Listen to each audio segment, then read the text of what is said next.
So it looks like the NFC North has a little bit of a switch up with the Lions taking control of the NFC North after their massive 31-29 victory with a Jake Bates game-winning field goal. This now moves both teams to 5-1 with the Lions taking control of the NFC North and surpassing the Minnesota Vikings. Jared Goff has been on an absolute tear the last 3 weeks, while Sam Darnold has been shaky a little bit, but didn't have too bad of a game. 22 of 27 for 259 yards. 1 touchdown, and 1 pick. I want to know, does this win for the Lions make them the best team in not only the NFC North, but in the NFC in its totality? My takeaways on this for the Lions look like a strong Super Bowl contender now. With this blowout win against Dallas a week ago and a win on the road against the Vikings in a very close game, they found a way to pull it out. They seem to have the requisite fearlessness and explosiveness befitting a championship-level team. And that's something you couldn't say about them last year. Last year, they were suspect. This season, man, they're steamrolling teams. And they're winning the close game. I mean, that game on Sunday at the Vikings in hostile territory was a game for first place. And they found a way to win the game. And they fell behind early. They were behind by 10-0 at the beginning. They ripped off 21 unanswered points.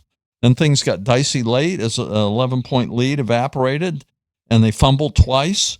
They found a way to overcome that adversity. In the end, Goff delivered the clutch throws and that game-winning field goal drive.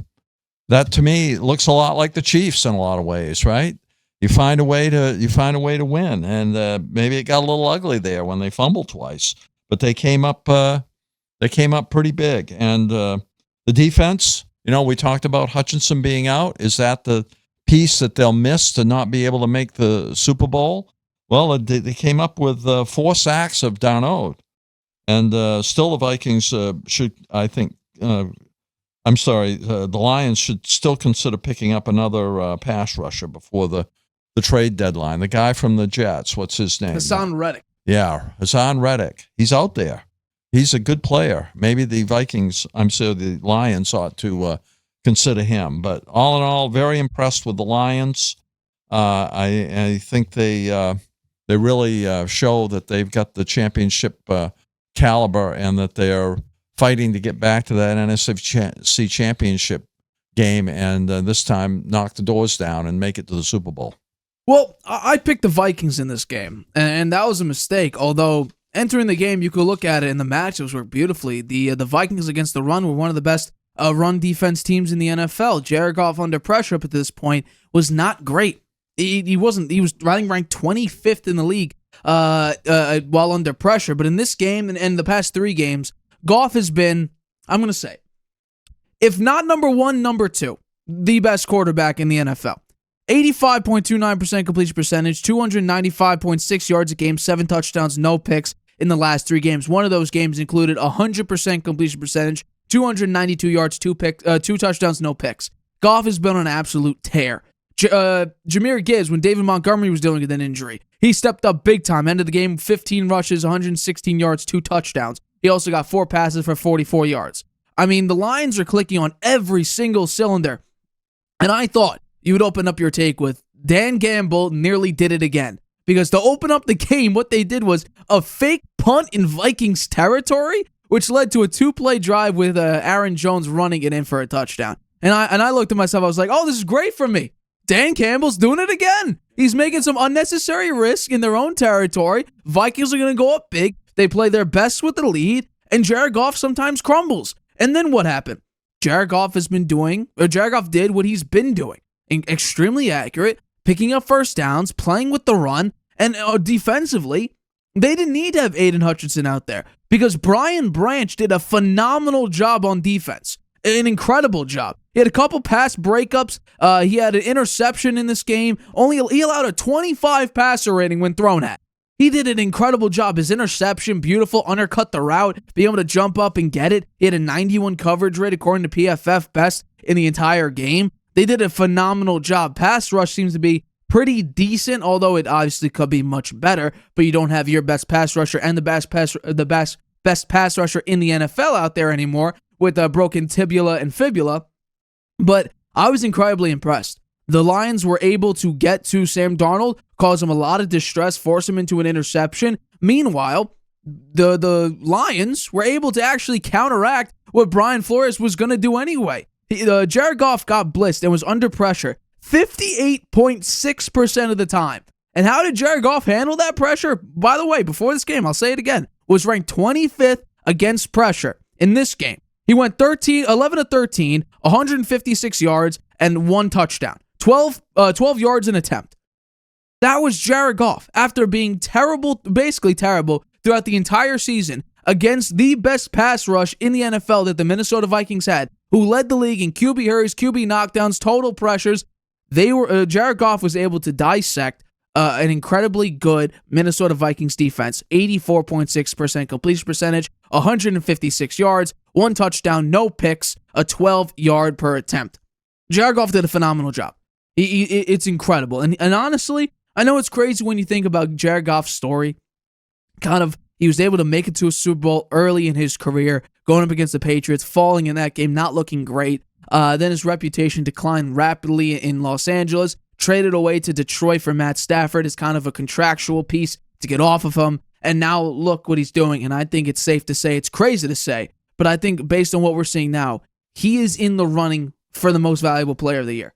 Now, I think what we've seen recently is one guy just separate himself pretty decently amongst the rest of his peers. But to say that Jared Goff is just, having a great season and really that's it, I don't think that. I think it's playing it too safe. Jared Goff is having an MVP level season, just like Dak last year. Just his first two games were pretty poor. They were bad, but what we've seen so far is the last 3 games have been great. Also, the quarterback that just separated himself also lost his first 2 games. It didn't look all that great. You don't think Lamar's having a better season than him? That's the quarterback I was hinting at. He right now, and we're going to talk about it right after this topic, he right now is the favorite to win MVP again. Yeah.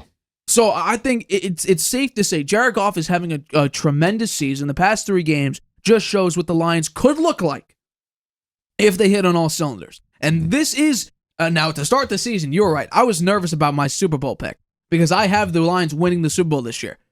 This is starting to prove why I thought that. This is the team I expected to see. Them being a great team, great coach team, offense clicking. Amon-Ra St. Brown had a tremendous game with the Thunder and Lightning combo of Montgomery and Gibbs. Once Montgomery was dealing with an injury, Gibbs stepped up big time, had a couple beautiful runs, and he runs hard. He runs aggressively, and he runs hard.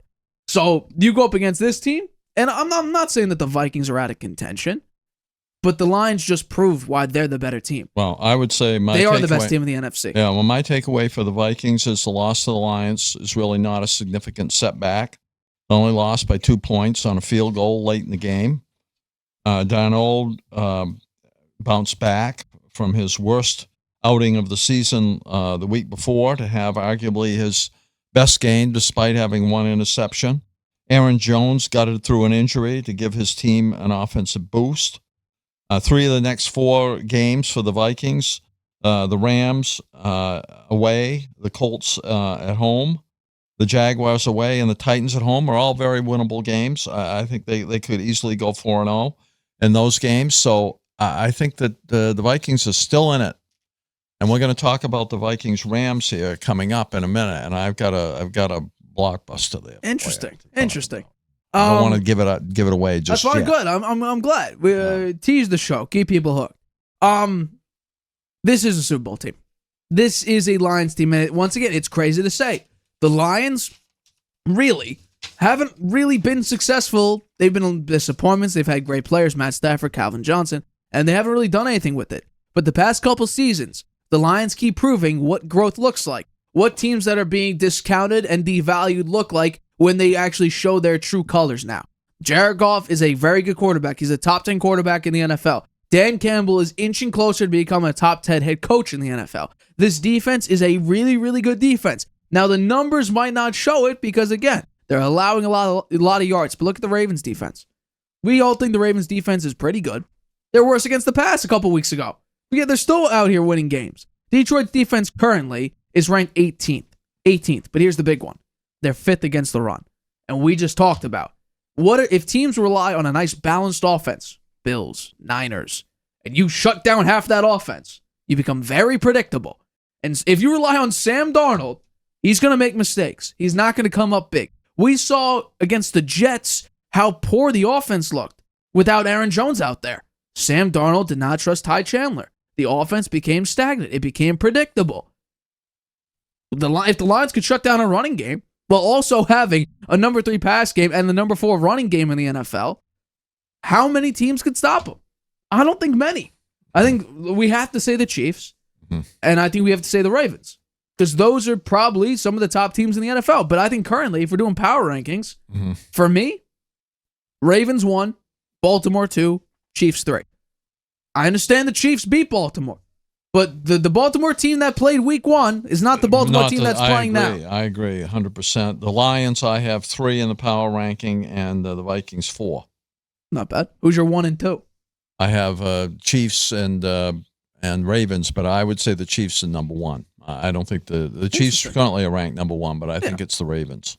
Hi, everybody. Thanks for watching. Make sure you subscribe here to get the latest from the show. Also, if you want to check out the full episode, make sure you click the I in the top right-hand corner right now. If you want to listen to this show anywhere you go, make sure you go to anchor.fm/The Harvey Hour or anywhere you get your podcasts.